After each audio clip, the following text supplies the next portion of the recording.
రోజు రోజుకి గోల్డ్ రేట్లు పెరుగుతున్నాయి. తాకట్లో ఉన్న బంగారానికి వడ్డీలు పెరుగుతున్నాయని టెన్షన్ పడుతున్నారా? కొమ్మూరి గోల్డ్ వచ్చాక ఆ టెన్షనే పోయింది. కొమ్మూరి గోల్డ్. నమస్తే, this is Sourya. So Iran, Israel, America ఈ వార్ అనేది ఒక ఆల్రెడీ అగ్రిమెంట్ అయిపోయింది, ఆగిపోయింది, ఇబ్బంది ఏం లేదు అని అనుకున్నాం. సో అంటే ఫైనల్ సెటిల్మెంట్కి వచ్చేసింది. తీరా ఇప్పుడు చూసుకుంటే మళ్ళా వార్ మొదలైపోయింది. సో ఏదైనా కూడా మనం అనుకున్నట్టు గతంలో సార్ కూడా, దాము సార్ కూడా చెప్తూ ఉండేవాళ్ళు, ట్రంప్ మాటను మనం నమ్మడానికి అసలు స్కోప్ లేదు అసలు ఎక్కడ కూడాను. నిమిషానికి నిర్ణయం చేంజ్ అవుతుంది. సో ఇప్పుడు కూడా అదే జరిగింది. అయితే ఇప్పుడు రీజన్ అయితే మాత్రం ఇజ్రాయెలే ఇప్పుడు రీజన్ గా కనిపిస్తుంది. సో ఇజ్రాయెల్ లెబనాన్ మీద దాడి చేసింది అని. సో ఓవరాల్ గా ఏం జరిగింది, మరి డీల్ క్యాన్సిల్ అయిందా ఏంటి, మరి యుద్ధం ఏ స్థాయిలో ఇప్పుడు ఉంది, ఇదైతే తెలుసుకుందాం. నమస్తే సార్. నమస్తే సార్. మీరు అని 2 రోజులు కూడా కాలేదు. సో మళ్ళీ మొదటికే వచ్చింది అంతా కూడా. సో ఇప్పుడు రీజన్ ఇజ్రాయెల్ అని అనుకోవచ్చా? ఇది యాక్చువల్గా ఎంఓయు 14 పాయింట్లతో ఎంఓయు మెమరాండమ్ ఆఫ్ అండర్స్టాండింగ్ మీద ఇటు ట్రంప్ సైన్ చేశాడు, ఇటు ఇరానియన్ ప్రెసిడెంట్ పెజెష్కియాన్ కూడా సైన్ చేశారు. సో ఈ అగ్రిమెంట్ మీద తీవ్ర విమర్శలు వచ్చాయి. ముఖ్యంగా ట్రంప్ లొంగిపోయినాడని, సరెండర్ అయిపోయినాడు విమర్శలు వచ్చాయి. ఎందుకంటే అగ్రిమెంట్ లో ఉండే మేజర్ కండిషన్స్ ఇరాన్కి అనుకూలంగా ఉన్నాయి.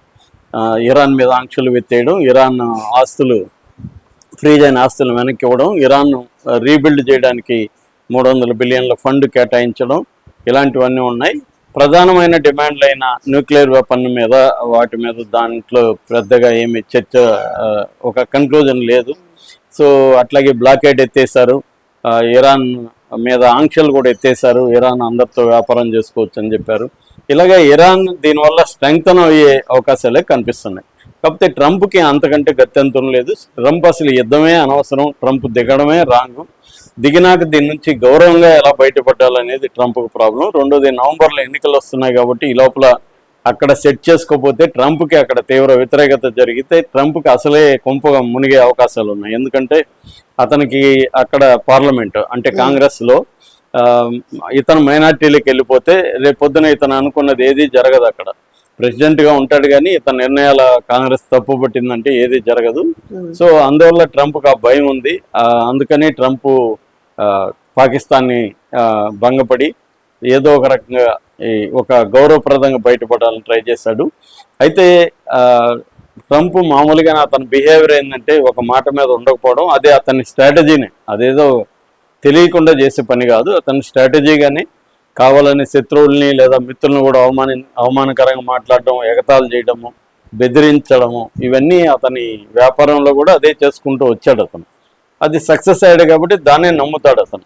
అంటే ఇతరులను బెదిరించడం, ఓడిపోయినప్పుడు కూడా గెలిచానని చెప్పుకోవడం, అబద్ధం చెప్పినా కూడా నిజమని చెప్పడం, ఇలాగా అతని స్ట్రాటజీలు కొన్ని ఉన్నాయి. నేను ఆల్రెడీ చాలాసార్లు చెప్పాను. సో ఇప్పుడు కూడా అదే మెథడ్లో ఇరాన్ భంగపడిందని, ఇరాన్ అడుక్కునిందని చెప్పడం మొదలుపెట్టి, దాంతో ఇరాన్ నాయకులు కూడా వీళ్ళకి కూడా ఒక దేశం సార్వభౌమత్వం ఉంటుంది, మేం కాదు అతనికి అవసరం అయ్యే వచ్చాడని వీళ్ళు కూడా ప్రకటించారు. సో ఒక పక్క కొంతవరకైతే ఆంక్షలు ఇదైనాయి, స్ట్రైట్ ఆఫ్ హార్మజ్ కూడా వదిలేశారు. తర్వాత ఇరాన్ మీద ఆంక్షలు తొలగించారు, ఇరాన్ షిప్పులు కూడా బయటకు వెళ్ళడం మొదలైనవి. ఇవన్నీ కొద్దిగా ఇదైంది. దీంతో క్రూడ్ ఆయిల్ కూడా రేట్లు $75 అట్లా పడిపోయింది, తగ్గిపోయింది. మిగతా మార్కెట్లు కూడా బలంగా పుంజుకున్నాయి. మళ్ళీ ఒక నార్మల్సీ కనీసం కొద్ది రోజులైనా వస్తుందేమో అని అనుకున్నారు. కానీ 2 రోజులు గడవకముందే ఇజ్రాయెల్ దీన్ని తూట్లు పొడిచేదానికి, అంటే ఈ అగ్రిమెంట్లో ఇజ్రాయెల్ భాగం కాదు, ఇదొక విచిత్రం. ఎందుకంటే యుద్ధంలో ఏమో ఇజ్రాయెల్ భాగం, ఇజ్రాయెల్ కోసమే యుద్ధం చేశారు. మళ్ళీ వీళ్ళ పీస్ డీల్ ఇజ్రాయెల్ని భాగం చేయకపోతే ఇజ్రాయెల్ ఎందుకు ఈ డీల్ని అంగీకరిస్తుంది? ఇజ్రాయెల్ గోల్ ఏంటి అసలు? ఫస్ట్ ఆఫ్ ఆల్ యుద్ధం ఎందుకు చేసింది ఇజ్రాయెల్? న్యూక్లియర్ వెపన్ ఉందా లేదా అనేది ప్రధానం కాదు. ఇరాన్ని బలహీనపరిచేయాలి, చావుగొట్టేయాలి, ఇరాన్ని సరెండర్ చేయించేసేయాలి. ఇరాన్ స్ట్రాంగ్గా ఉంటే మనకి ఎప్పటికైనా పక్కలో బల్లెం ఉన్నట్టే. ఎందుకంటే మిగతా ఎక్కడ ఎవరు కూడా చుట్టుపక్కల ఈ గల్ఫ్లో ఏ దేశం కూడా ఇజ్రాయెల్ని ఎదిరించే పరిస్థితి లేదు. ఒక ఇరాన్కి మాత్రం కేపబిలిటీస్ ఉన్నాయి. అందుకని ఇజ్రాయెల్ ఈ పని చేసింది. ఇప్పుడేమో అది జరగకుండా ఇరాన్ మరింత స్ట్రెంగ్తన్ అయితే ఇరాన్ ఏం చేస్తుంది, ఆల్రెడీ తన యాక్సిస్ ఆఫ్ రెసిస్టెన్స్ పేరుతో ఇజ్రాయెల్ చుట్టుపక్కల బలగాల్ని పెట్టుకుంది.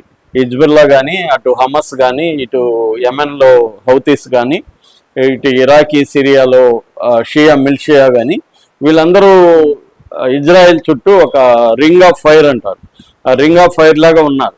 ఇరాన్ వీక్ అయితే అవి వీక్ అవుతాయి, ఇరాన్ స్ట్రాంగ్ గా ఉంటే అవి కూడా స్ట్రాంగ్ గా ఉంటాయి. అది ఇజ్రాయెల్ కి ఎగ్జిస్టెన్షియల్ థ్రెట్. సో దాంతో ఒప్పుకోదని తెలిసి కూడా ట్రంప్ వాళ్ళని ఒప్పించే, ఒకవేళ ఈ ఒప్పందం ఒప్పుకోకపోతే ఏంటి అనే యాంగిల్లో ఎందుకు థింక్ చేయలేదు అనేది ఇప్పుడు అందరికి అనుమానం. సో నేచురల్ గానే నెతన్యాహుకి ఏంటి, అక్కడ అక్టోబర్లో ఎన్నికలు ఉన్నాయి, అక్కడ ఆల్రెడీ కొయిలేషన్ గవర్నమెంట్ అతనేమి ఒక సింగిల్ పార్టీ కాదు. సో పైగా అతనికి బయట కేసులు ఉన్నాయి, అంటే ఇంటర్నేషనల్ కోర్ట్ ఆఫ్ జస్టిస్ అతన్ని వార్ క్రిమినల్ గా డిక్లేర్ చేసింది, అరెస్ట్ వారెంట్ ఇష్యూ చేసింది. లోపల కూడా 3 కేసులు ఉన్నాయి, ఆ కేసుల్లో కూడా ట్రయల్స్ జరగడం మొదలైంది.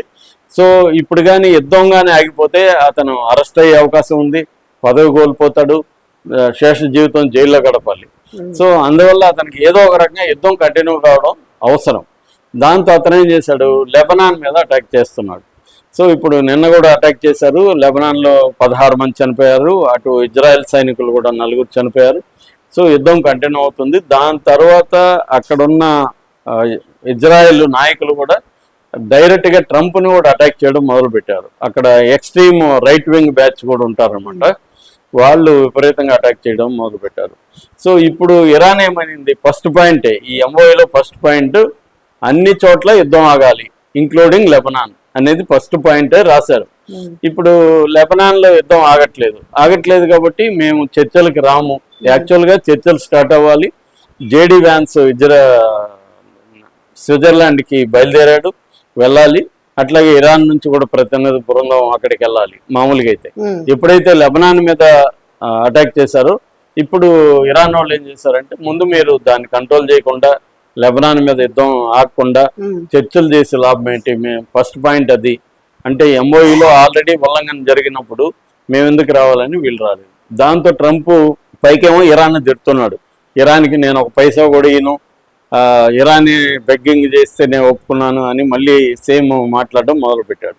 కానీ అతనికి తెలుసు ఇది ఇజ్రాయెల్ వల్లే ఆగిందని. దాంతో మళ్ళీ ఇజ్రాయెల్ని కూడా కంట్రోల్ చేయడానికి జేడి వ్యాన్స్ దగ్గర తిట్టించాడు. ఇతను డైరెక్ట్గా తిట్టకుండా జేడి వ్యాన్స్ చాలా స్ట్రాంగ్గానే, అసలు మేము లేకపోతే మీరు ఉండేదే 90 లక్షల మంది పాపులేషను, మీరు సర్వైవల్ అయ్యే కష్టం అని.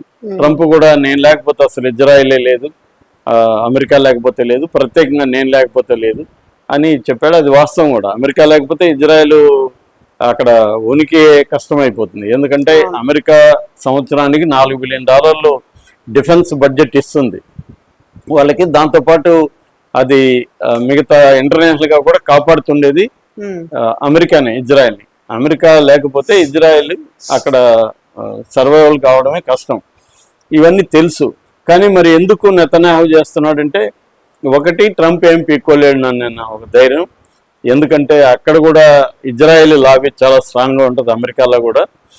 2 ఇక్కడ ఇప్పుడు నేను ఇది చేయకపోతే అతనికి దేశంలో ఇబ్బందులు ఉన్నాయి, అతని ఉనికి ప్రాబ్లం ఉంది. సో అందుకని అతను చేయాల్సిన ప్రెజరు నెతన్యాహు మీద ఉంది. సో చేశాడు. ఇప్పుడు మళ్ళీ తాత్కాలికంగా ఆపుతున్నాము అని చెప్పాడు. సో ఇదేంటంటే ఒకరోజు గొడవ, ఒకరోజు కలహము, కయ్యము, అదే ప్రణయం అంటారు కదా, ఒకరోజు ప్రేమ, ఒకరోజు గొడవ, ఇలాంటి కాపురం లాగా ఉంది. ఇది ఇరాన్ వాళ్ళకి కూడా తెలుసు. ఇరాన్ వాళ్ళు డే 1 నుంచి కూడా ట్రంప్ నమ్మమనే చెప్తున్నారు.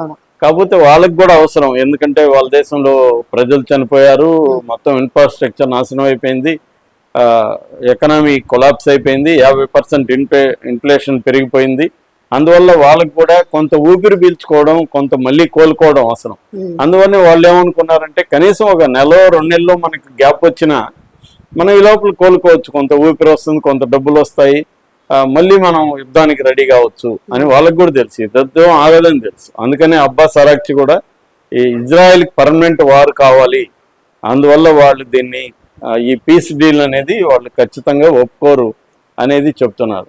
ట్రంప్కి ఇప్పుడు సమస్య ఏమంటే, ఇజ్రాయెల్ని కంట్రోల్ చేయలేడు, ఇరాన్ని కంట్రోల్ చేయలేడు, తనకి ఎలక్షన్లు వస్తున్నాయి, ఈ టెన్షన్ ఉంది. ఎలక్షన్ల వరకు ట్రంప్ కొంత లుంగి సరెండర్ అయి ఉండాల్సిన పరిస్థితి. ఎలక్షన్ తర్వాత మళ్ళీ ఇరాన్ మీద యుద్ధం చేస్తాడు అనేది అందరికి తెలుసు. అంతవరకు యుద్ధం చేయకుండా ఉండాల్సిన అవసరం ట్రంప్కు ఉంది. కాబట్టి నాకు తెలిసి నవంబర్ వరకు మళ్ళీ పెద్ద స్థాయిలో యుద్ధం రాకపోవచ్చు, కానీ పర్మనెంట్ పీస్ కూడా ఈ లోపల కూడా ఎవాల్వ్ కాకపోవచ్చు. 60 రోజులు పెట్టుకున్నారు ఎంఓఈకి, కానీ 60 రోజుల్లో ఏమీ జరగదు. 60 రోజులు ఇలాగే జరుగుతుంటది. ఒకరోజు యుద్ధం, ఒకరోజు చర్చలు ఇలాగే నడుస్తూ ఉంటది. ఎలక్షన్ వరకు దీన్ని ట్రంప్ లాగుతాడు. ఎలక్షన్ తర్వాత మళ్ళీ యుద్ధం అని వచ్చినా కూడా ఆశ్చర్యం లేదు. ఎందుకంటే ఎలక్షన్లు అయిపోతాయి, తనకు గానీ అక్కడ మెజార్టీ వచ్చేసింది అనుకో, మళ్ళీ యుద్ధం అన్నా ఆశ్చర్యపోతుంది. ఎందుకంటే ఇజ్రాయెల్ అబ్బాస్ అరాక్చి చెప్పినట్టుగా పర్మనెంట్ వార్ అనేది ఇజ్రాయెల్కి అవసరం. ఇజ్రాయెల్కి ఇరాన్ వీక్ చేయడం అవసరం. దెబ్బ కొడతానే ఉండాలి, కొంత కోలుకుంటే మళ్ళీ కొట్టాలి. ఇది ఇరాన్, దాన్నే వాళ్ళు మోడౌన్ పాలసీ అంటారు. అంటే గడ్డి కొద్దిగా మొలవగానే కోస్తారు కదా, ఆ పాలసీ అనమాట. అది ఇరాన్ మీద చేయాలి. కాబట్టి అది పర్మనెంట్ గా ఉంటది. కాకపోతే పెద్ద యుద్ధం రాకపోతే మనలాంటి దేశాలకి మంచిది, లేకపోతే పెద్ద యుద్ధం వస్తే మనలాంటి దేశాలకి చాలా ఇబ్బంది. Thank you sir.